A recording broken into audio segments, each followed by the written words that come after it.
2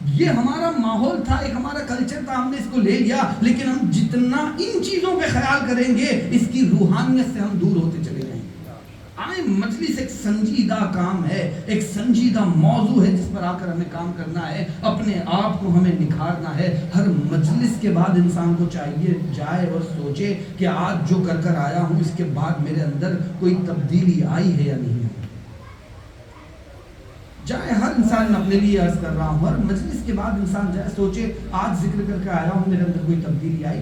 اگر نہیں آئی روئے، گڑ گڑائے، مولا سے توسل کرے، مولا آپ کا ذکر سن کے آیا پھر بھی تبدیلی نہیں ہے۔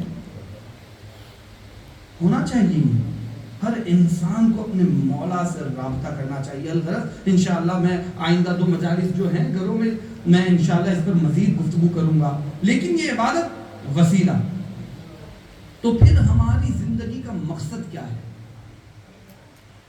اگر یہ عبادت بھی وسیلہ ہے تو مقصد کیا ہے؟ مقصد ایک ہی چیز ہے، وہ ہے اپنے پروردگار کو پہچاننا۔ حدیث قدسی نے ارشاد فرمایا کنزو کنزم مخفیہ، کہ میں ایک چھپا ہوا خزانہ تھا، میں نے چاہا کہ میں پہچانا جاؤں، لہٰذا میں نے ایک مخلوق کو خلق فرمایا۔ ٹھیک، کیوں خلق فرمایا؟ تاکہ میں پہچانا جاؤں۔ اب سرکار سید الشہداء ایک مجمع میں کھڑے ہوئے اور آپ نے ارشاد فرمایا کہ ما خلق اللہ العباد، کہ پروردگار، وہی لہجہ جو قرآن مجید کا ہے وما خلقت الجن والانس والا، کہ ما خلق اللہ العباد، کہ پروردگار عالم نے اپنے بندوں کو خلق ہی نہیں فرمایا مگر کیوں؟ الا لیعرفوہ، مگر یہ کہ اسے پہچانے۔ توجہ کریں، امام کے جملے ہیں، مگر یہ کہ اسے پہچانے۔ اب اس کے بعد کا جملہ بہت اہم ہے، فَإِذَا عَرَفُوهُ، اور جب اسے پہچان لے گا عبدوہ، پھر اس کی عبادت کرے گا۔ توجہ کرے، یعنی عبادت کا مرحلہ بعد میں ہے، اس سے پہلے جو مرحلہ ہے کیا ہے؟ اسے پہچاننا۔ فَإِذَا عَرَفُوهُ عَبَدُوهُ، اب جب اس کو پہچانے گا تو اس کے نتیجے میں کیا کرے گا؟ اس کی عبادت کرے گا۔ فَإِذَا عَبَدُوهُ، اور جب عبادت کرے گا تو اس کا نتیجہ کیا ہوگا؟ اس کا نتیجہ یہ ہوگا کہ ما سوى اللہ کی عبادت سے بے نیاز ہو جائے گا۔ جملہ ضائع ہو گیا، ما سوى اللہ کی عبادت سے، اگر کیا خلق نہیں فرمایا مگر اسے پہچانے، جب اسے پہچانے گا تو نتیجتاً کیا کرے گا؟ اس کی عبادت کرے گا۔ جب نتیجتاً اس کی عبادت کی تو اس عبادت کا اثر کیا نکلے گا؟ کہ وہ اللہ کے علاوہ کسی کے سامنے سر نہیں جھکائے گا۔ اس عبادت جو معرفت کے ساتھ عبادت ہوگی نا، اس کا نتیجہ کیا ہوگا؟ اللہ کے علاوہ کسی کے سامنے سر نہیں جھکائے گا۔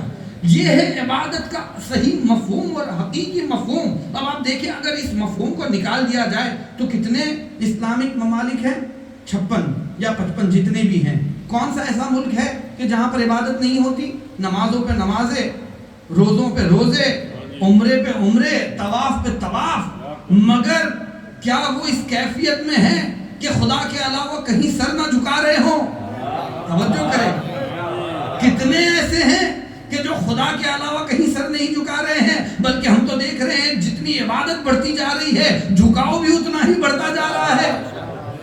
یہ حقیقت ہے نا، مشاہدہ کر رہے ہیں کہ جتنی عبادت بڑھتی جا رہی ہے، جبکہ امام فرما رہے ہیں کہ عبادت کا نتیجہ کیا نکلے گا؟ کہ ما سوى اللہ کی عبادت سے بے نیاز ہو جائے گا، پھر اللہ کے علاوہ کہیں اپنا سر نہیں جھکائے گا۔ مگر ہم دیکھ رہے ہیں کہ جتنی عبادت بڑھتی جا رہی ہے اتنا سر جھکتا چلا جا رہا ہے، مگر ایک ایسا نظر آتا ہے، ایک ایسا نظر آتا ہے جب کسی نے کہا کہ جب پوری دنیا ہی نے سپر پاور مان چکی ہے تو آپ کیوں نہیں مان رہے ہو؟ انہوں نے آواز دی کہ کیسے مان لے جو خدا کو سب سے بڑا مان چکا ہو،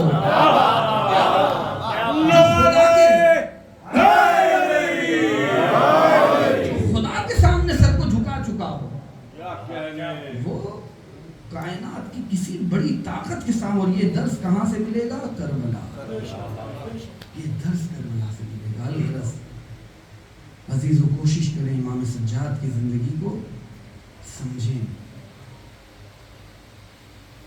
35 برس تقریباً امام کی زندگی رہی کربلا کے بعد، ایک طویل عرصہ ہے 35 برس۔ ایک شخص امام کی شہادت کے بعد امام کے گھر گیا اور گھر جانے کے بعد جب کنیز نے دروازہ کھولا تو پوچھتا ہے میں یہ جاننا چاہتا ہوں کہ کربلا کے بعد امام نے کیسے زندگی گزاری. 2 جملوں میں کنیز نے مصائب کی انتہا کر دی.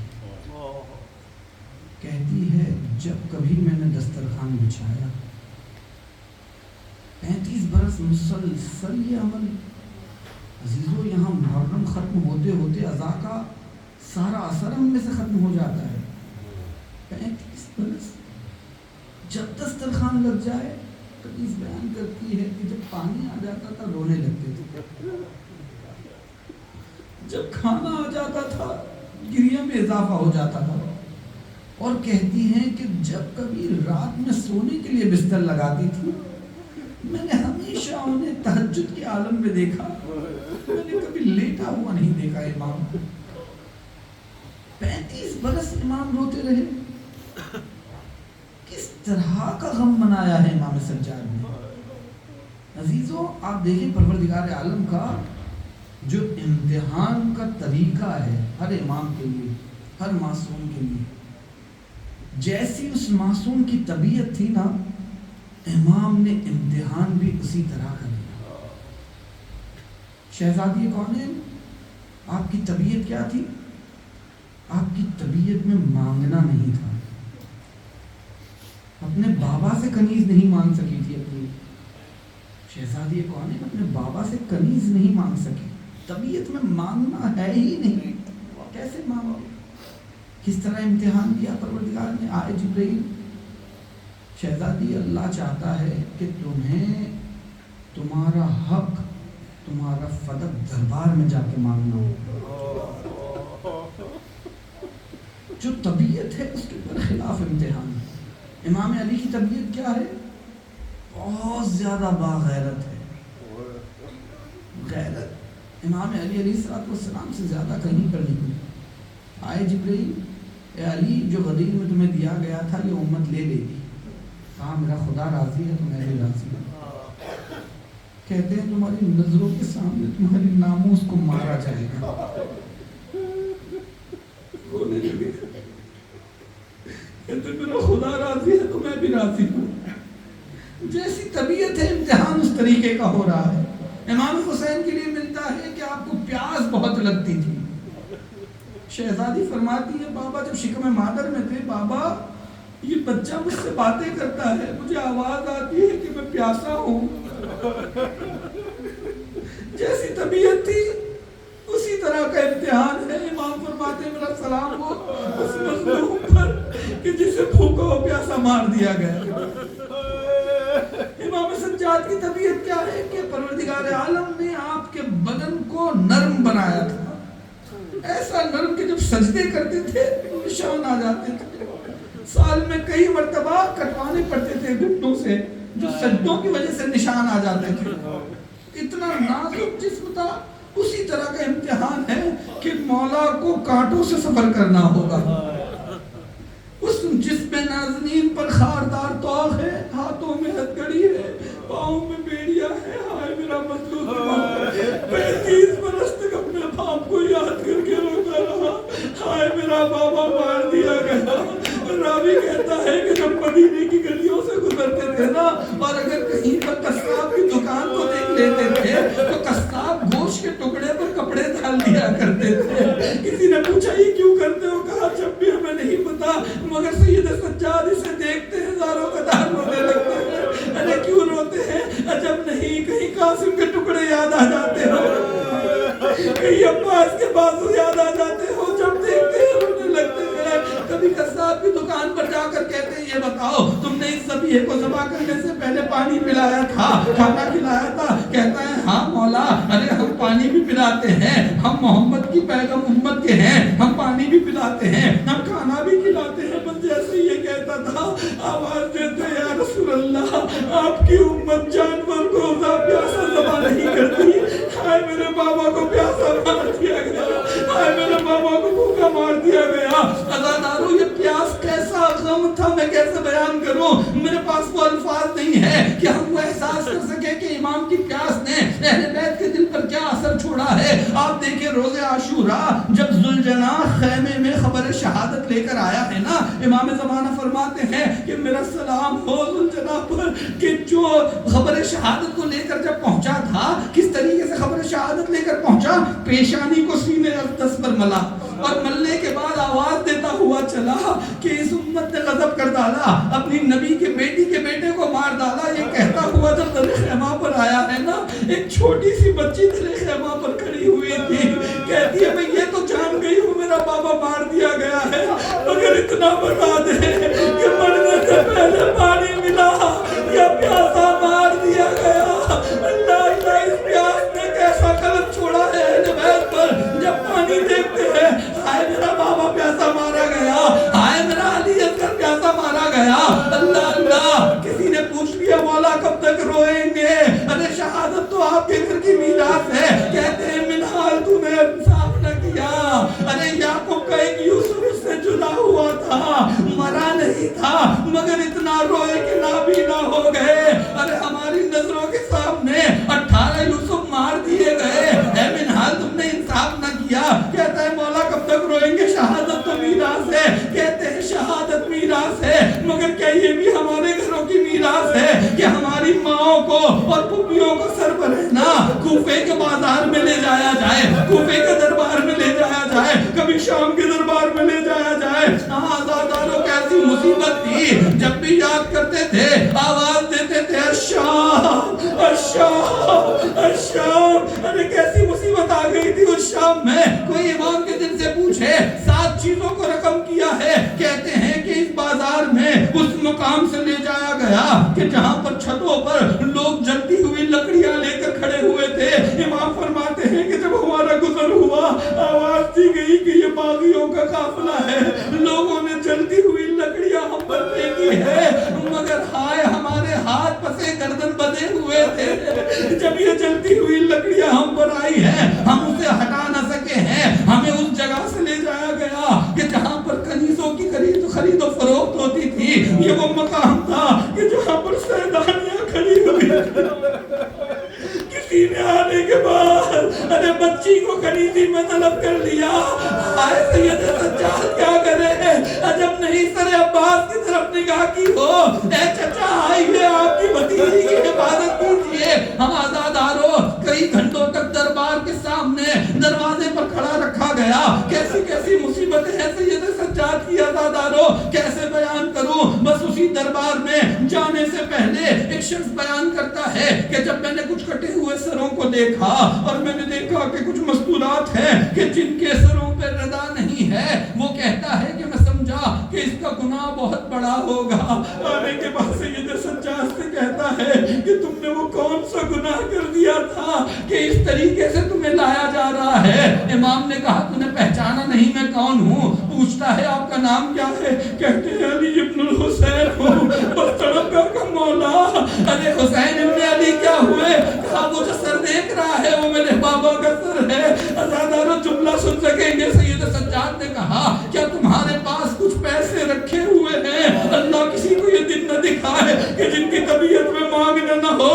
کہتے ہیں کچھ پیسے رکھے ہیں؟ کہتا ہاں مولا 2000 درہم رکھے ہوئے ہیں۔ کہتے ہیں اگر ممکن ہو تو بازار سے کچھ ردائیں لے آؤ اور ان خواتین میں تقسیم کر دو۔ وہ کہتا ہے میں گیا 1000 درہم خرچ کیے ردائیں لے کر آیا۔ ابھی کچھ دیر میں گزری تھی کہ میں نے دیکھا کہ کچھ نیزہ سوار آگے بڑھے، نیزے کی انی سے ارے نداؤں کو دوبارہ چھین لیا۔ میرا مولا تڑپ گیا، کہتا ہے یہ لوگ پیسوں کے بھوکے ہیں، اگر ممکن ہو انہیں کچھ دے دو اور وہ سروں کو آگے لے کر چلے جائیں تاکہ یہ تماشا دیکھنے والے سروں کو دیکھتے رہے۔ ارے کسی کی نگاہ میری پھوپھی پر نہ پڑے۔ نو آزاداروں اس نے اس عمل کو انجام دیا۔ کہتا ہے ابھی سر کچھ آگے بڑھا تھا کہ کسی نے ایک پتھر اٹھا کر سر حسین کی طرف پھینکا، پیشانی اقدس سے خون نکلنا شروع ہوا۔ وہ کہتا ہے اب مجھ سے برداشت نہ ہوا، میں نے چاہا کہ تلوار نکال کر میں قیام کر دوں۔ سید سجاد نے روکا، کہا ایک پتھر برداشت نہ کر سکا۔ ارے کربلا سے کوفہ، کوفہ سے شام، نہ جانے کتنے پتھر، کتنے تماچے، کتنے تازیانے ہم پر آئے ہیں، ہم تجھے بیان نہیں کر